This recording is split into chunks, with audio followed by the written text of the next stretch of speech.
நான் வெயிட் குறைக்கிறதுக்காக சாலட் சாப்பிட்றேன்னு சொன்னேன்ல, நான் ஒவ்வொரு டைமும் ஒவ்வொரு மாதிரி தான் பண்ணுறேன். நீங்கள் இந்த வீடியோஸ்லாம் பாருங்கள், உங்களுக்கே தெரியும். நான் கான்ஸ்டண்ட்டாக எந்த ரெசிபியும் ஃபாலோ பண்ணல.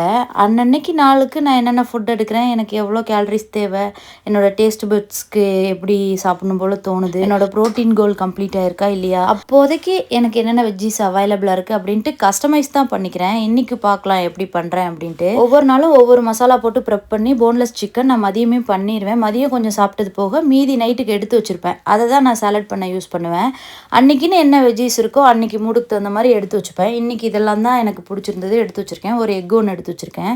ஹனிகோம் பேன் யூஸ் பண்ணுறேன் சாலட் பண்ணுறதுக்கு. லைட்டாக ஆயில் ஸ்ப்ரே பண்ணிவிட்டு முட்டைக்கோசும் கேரட்டும் கட் பண்ணி வச்சது சேர்த்துக்கிறேன். வெஜ்ஜீஸ் இன்றைக்கி நிறையா இருக்குது, அதனால் நான் வெங்காயம் ஸ்கிப் பண்ணிட்டேன். இப்போ கம்மியாக இருந்துச்சு அப்படின்னா நான் வெங்காயம் சேர்த்துப்பேன். காலிஃப்ளவர், க்ரீன் பீஸஸ், ஸ்வீட் கார்ன்லாம் இருந்துச்சுன்னா தனியாக ஸ்டீம் பண்ணி எடுத்துப்பேன். இன்றைக்கி குட்டி குட்டி பீசஸாக கட் பண்ணி வச்சுருக்கேன். ஏன்னா எனக்கு அப்படி சாப்பிடணும் போல் தோணுச்சு. இப்போ நாளைக்கு இதே தான் தோணுமான்னா தோணாது, மேபி வேறு மாதிரி கூட தோணலாம். அப்போ எப்படி தோணுதோ அப்படி பண்ணுவேன். அதனால தான் நான் ரெசிபி கேட்கும்போது எனக்கு என்ன சொல்கிறதுன்னு தெரில, நான் சீக்கிரம் ஷேர் பண்ணுறேன்னு சொல்லிட்டு இருந்தேன். குடமிளகாவையும் குட்டி குட்டி பீசஸாக கட் பண்ணி சேர்த்துட்டேன். இப்போ எல்லாத்தையும் கார்னரில் ஒதுக்கிட்டு நடுவில் கொஞ்சம் ஸ்பேஸ் க்ரியேட் பண்ணி ஒரு முட்டையை உடச்சி ஊற்றிட்டு அதை நான் ஸ்க்ராம்பிள் பண்ணிக்கிறேன். இன்றைக்கி எனக்கு எக்கு சேர்க்கணும்னு தோணுச்சு, அதனால தான் சேர்த்தேன். சில நாள் எக்கு சேர்க்காமல் வெறும் சிக்கன் மட்டுமே நிறைய போட்டுப்பேன். ஸோ இதுவும் என்னோட சாய்ஸ் தான். ஃபைனலாக லெட்யூஸ் போட்டுக்கிறேன்.